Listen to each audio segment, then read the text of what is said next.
अभी तक का सबसे आसान स्टॉक स्टेटमेंट जो मैंने देखा है वो HDFC बैंक का है। पीछे भी आप लोगों को हमने स्टॉक स्टेटमेंट बनाने के लिए बारे में बताए हैं।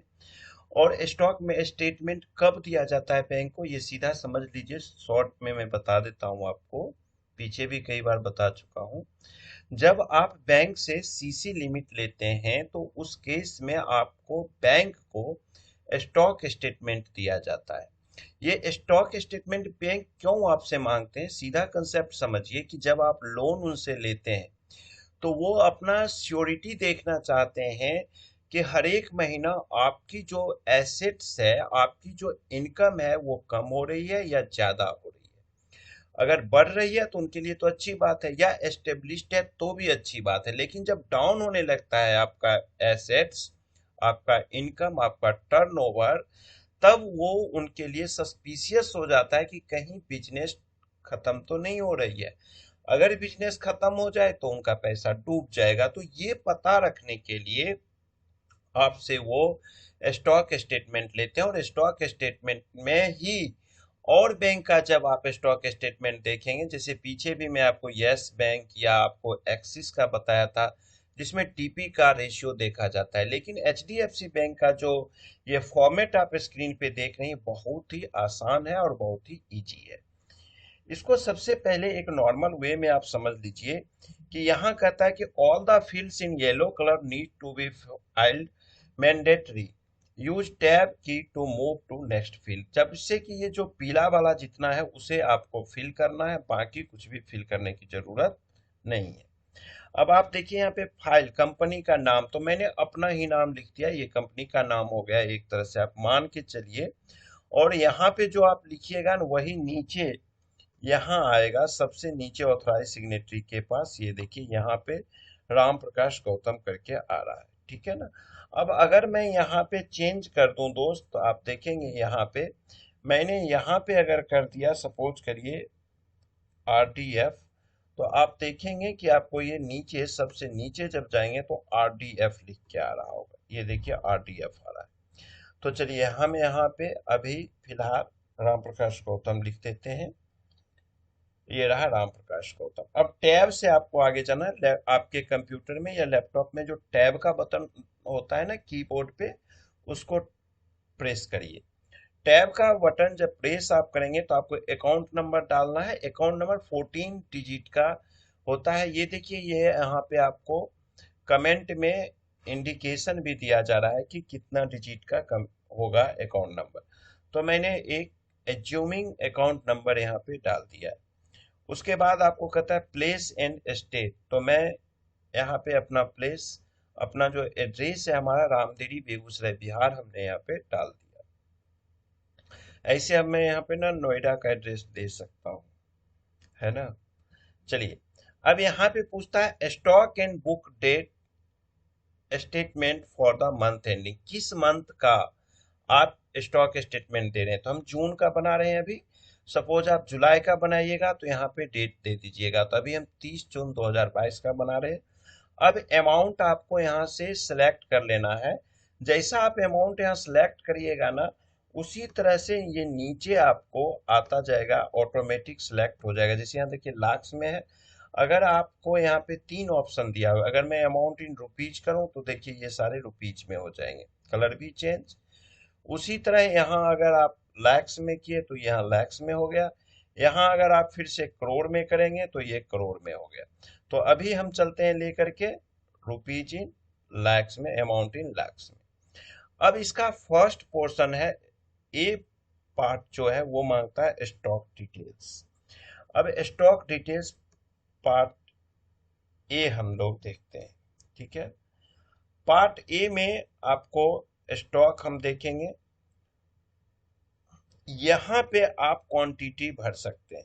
अगर आपके पास क्वांटिटी में देना चाहते हैं तो यहाँ पे आप क्वांटिटी दे सकते हैं। अगर नहीं भी क्वांटिटी देना चाहते हैं तो ये ऑप्शनल है, कोई जरूरत नहीं है देने का। अब नेक्स्ट आप देखिए यहाँ पे स्टॉक। स्टॉक देखिए दो तरह का होता है, एक FG जिसको फिनिश्ड गुड्स कहते हैं और एक RM जिसको रॉ मटेरियल कहते हैं। दोनों तरह के स्टॉक आपके कंपनी में होती है।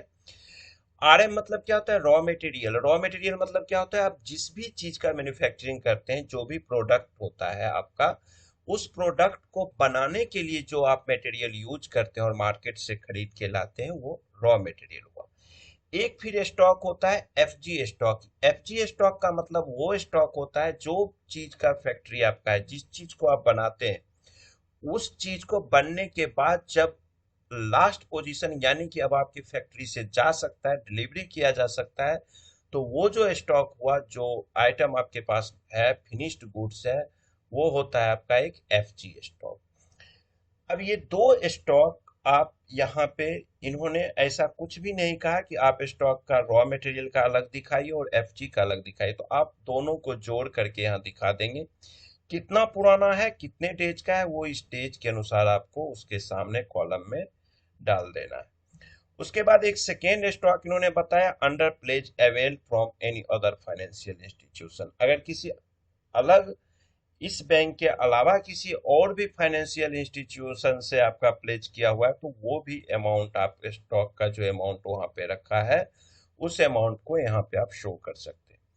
अब क्या होता है, स्टॉक को सही तरह से मेंटेन करने के लिए, अगर आपकी कंपनी एक्सपोर्ट ज्यादा करती है, तो हम क्या करते हैं, स्टॉक का, एक्सपोर्ट का अलग हम स्टॉक बना देते हैं, स्टोर बना देते हैं। उसमें हम क्या करते हैं कि जो डोमेस्टिक सेल होता है और डोमेस्टिक परचेज होता है, उसका स्टोर अलग, और जो एक्सपोर्ट होगा गुड्स हमारा, उसका हम फिनिश गुड्स का अलग स्टोर बना देते हैं, या रॉ मटेरियल का भी अलग बना देते हैं। मोस्टली आप रॉ मटेरियल का बहुत कम लोग बना पाते हैं। मोस्टली क्या होता है कि रॉ मटेरियल का एक ही रहता है, लेकिन स्टोर में अगर आपका FG आपका ज्यादा एक्सपोर्ट है, तो उस केस में आप डोमेस्टिक और स्टॉक जो आपका फॉरेन का है, उसको, एक्सपोर्ट का है, उसको स्टोर अलग अलग कर देते हैं, जिससे इजी होता है। तो वो स्टॉक का डिटेल आप यहाँ पे दे देंगे। अदर कुछ एनी अदर है तो वो यहाँ डिटेल दे दीजिए। टोटल स्टॉक वैल्यू ये ऑटोमेटिक अपने आप टोटल ले लेगा। सपोज करिए एक एग्जांपल मैंने 1 रुपीज लिया, देखिए सारे के सारे 1 हो गया। ठीक है। अब आइए हम आते हैं डेटर्स डिटेल। तो स्टॉक एक तरह से आपका एसेट है कंपनी का, यानी कि स्टॉक का मतलब क्या है कि इसको कभी भी बेच के आप पैसा इकट्ठा मार्केट में कर सकते हैं। अगर बैंक को लगा कि ये कंपनी डाउन हो रही है, ये कंपनी हमें, हमारा जो लोन अमाउंट है वो रिकवर नहीं हो पाएगा, तो वो स्टॉक को बेच सकता है। तो इसलिए स्टॉक जो है वो एक तरह से स्टोर मतलब एसेट हो गया आपका। पार्ट सेकेंड इन्होंने बताया डेटर्स डिटेल। डेटर्स मतलब आप समझते हैं डेटर्स क्या होता है? डेटर्स का मतलब हुआ सेल जिसको आप करते हैं, जो आपका कस्टमर है उसको हम डेटर्स कहते हैं। क्लियर? बहुत लोगों को डेटर्स और क्रेडिटर्स का जानकारी नहीं होता है। इस चीज को मैं आपको एक बार फिर से क्लियर कर रहा हूँ। क्रेडिटर्स होता है जिससे आप रॉ मटेरियल परचेज करते हैं, और डेटर्स होता है जिसको आप FG बेचते हैं, जिससे आपको पैसा लेना है, वो डेटर्स है, और जिसको आपको पैसा देना है गुड्स के बदले में, वो आपका क्रेडिटर्स होता है। सिंपल लाइन में समझिए। डेटर्स का भी डिटेल आपका होता है 90 दिन के अंदर। आप देखते हैं डेटर्स का क्रेडिट पीरियड आप दे देते हैं 30 डेज, 60 डेज, 90 डेज, मतलब इतने इतने दिनों में उनसे पैसा लेना है, उधार पीरियड देते हैं। कुछ को एडवांस में हम लेके काम करते हैं, तो वो सारे डिटेल अनुसार आप यहाँ पे फिल कर दीजिए, और ये टोटल ऑटोमेटिक ले लेगा। अब export debtors excluding bill discount. अब यहाँ पे भी होता है, जब आप एक्सपोर्ट करते हैं, अगर आपकी कंपनी एक्सपोर्ट करती है, जब जैसे आप एक्सपोर्ट का स्टोर अलग बनाए, तो एक्सपोर्ट भी आप गुड्स का करते हैं। अब डेटर्स हम लोग क्या करते हैं, अपने बुक्स ऑफ अकाउंट्स में डेटर्स का अच्छा होता है, सही तरीका है कि डेटर्स का अलग कर दीजिए, फॉरेन पार्टी फॉरेन डेटर्स करके, एक्सपोर्ट डेटर्स करके एक हम देते हैं लेजर ग्रुप खोल, और उस ग्रुप के अंदर ये सारे डेटर्स डाल दीजिए। उससे क्या होता है, आपको ये पता चल जाता है कि फॉरेन से मुझे कितना पैसा आना है। तो वो अगर आपका कोई है, तो ऐसे देखिए मोस्टली क्या होता है एक्सपोर्ट के केस में, हम लोग एडवांस पे ही काम करते हैं। चाहे आप इंपोर्ट भी करिएगा तो आप देखिएगा पहले पेमेंट आप करते हैं, तब माल वहां से आता है। तो एक्सपोर्ट में यही चीज होता है कि भैया पहले पेमेंट भेज दो, फिर अपना माल अपना ले जाओ। अदरवाइज देखिए डायरेक्ट एक्सपोर्ट या इंपोर्ट बहुत कम होता है, लेकिन अगर रिलेशन अच्छा बन जाता है, कंपनी अच्छी है, तो हम ऐसा भी करते हैं भैया पहले सेल कर दिए, उसके बाद उसका पेमेंट आता है, तो वो डेटा आप यहाँ पे दे दीजिए, ये भी आपका एसेट है। Advance to supplier other than group concern, अगर आपने किसी को एडवांस दे रखा है अपने सप्लायर को, तो वहां से वो भी एक तरह से आपका एसेट होता है कि अगर माल नहीं आया तो माल आप उसको, पैसा आपका रिटर्न हो जाएगा, तो वो अमाउंट आप यहाँ पे लिख सकते हैं। अदर कोई है तो वो लिख दीजिए, ये टोटल आपका ले लेगा। तो अब तक आपने डेटर्स यानी स्टॉक और डेटर्स जो है, ये दो चीज जो ये मांगते हैं पार्ट ए और पार्ट बी में, ये इनके लिए एसेट्स है, ये आपका भी एसेट्स है, यानी इसको कभी भी बेच के कभी भी रिकवर किया जा सकता है पैसा को, स्टॉक के बेच के। और डेटर्स का मतलब क्या है कि इनसे पैसा तो आना ही है कंपनी को, तो मेरा पैसा नहीं डूबेगा, बैंक इससे सेटिस्फाइड होता है। अब बैंक का कहना होता है कि भैया आपके पास स्टोर भी है, स्टॉक भी है, डेटर्स भी है, यानी एसेट तो आपके पास प्रॉपर हो गई, लेकिन अब ये तो मुझे बता भाई कि तेरे पास लायबिलिटीज कितनी है, लोन कितनी हो गई। लाइबिलिटी जो है एक तरह से क्रेडिटर्स को भी, जो आप एक तरह से लोन ही हो गया ना जो उधार लेते हो, तो आपकी लाइबिलिटीज कितनी है, यानी आपको देना लोगों को कितना है, लेने वाला तो मुझे पता है कि इतना रुपया हो गया, आप देना कितना है। तो क्रेडिटर्स, जितना भी आपका क्रेडिटर्स का पेमेंट करना है वो यहाँ पे आप लिख दीजिए, टोटल लिखिएगा। एक्सपोर्ट क्रेडिटर्स, अगर आपका एक्सपोर्ट का क्रेडिटर्स के पास आपको देना है पैसा, यानी एक्सपोर्ट क्रेडिटर्स मतलब जिससे आप माल परचेज करते हैं, इंपोर्ट करते हैं ना फॉरेन से, वो लिखते हैं।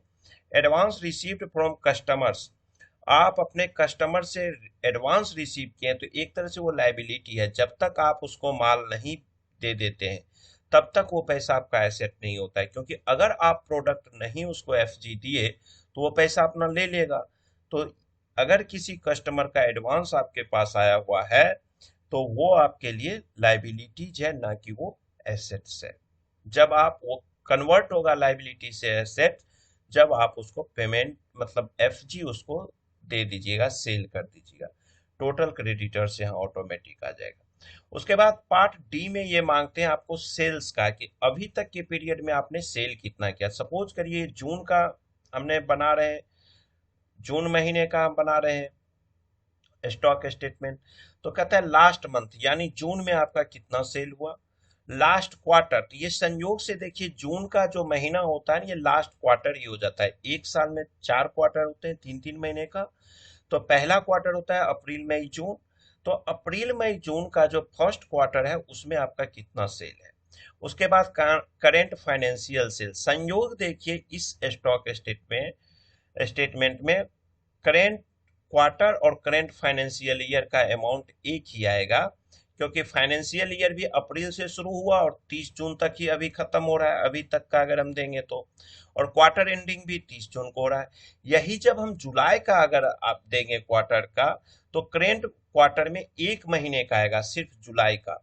अगर अगस्त में हम 31 अगस्त को स्टॉक स्टेटमेंट बनाएंगे तो करेंट क्वार्टर में आएगा जुलाई और अगस्त का अमाउंट यहाँ जुड़ करके। और यही अगर हम सितंबर 30 सितंबर को बनाते हैं तो जुलाई अगस्त और सितंबर 3 महीने का उस क्वार्टर का अमाउंट आएगा। अब करेंट फाइनेंशियल ईयर में अगर मैं जुलाई का बनाऊंगा तो अप्रैल से लेके 31 जुलाई 2022 तक का अमाउंट यहाँ पे आएगा। अगर मैं अगस्त में बनाऊंगा तो अप्रैल से लेके अगस्त तक का अमाउंट सेल का जो होगा वो यहाँ पे आएगा, ठीक है ना। तो ये इस तरह से आपको सेल्स का डेटा आपको दे देना है। जब ये आपका तैयार हो जाता है तब आप यहाँ क्या करते हैं, यहाँ पे ऑटोमेटिक आ जाएगा नेम ऑफ ऑथराइज सिग्नेटरी, यहाँ आप अपना नाम लिख दीजिए जो भी मर्जी हो। मान लीजिए संजय हमने यहाँ पे लिख दिया, जो नाम है ऑथराइज सिग्नेटरी का नाम लिख के। अब आपको कुछ भी नहीं करना है इसमें, बहुत आसान इसने दिया है। देखिए डीपी की कोई बात इसने नहीं किया है।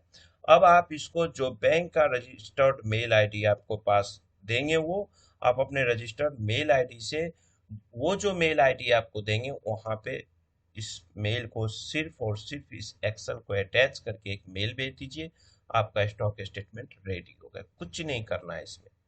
बाकी बैंकों के स्टेटमेंट बनाना थोड़ा सा टफ होता है, तो ये बहुत इजी मुझे लगा अभी तक का।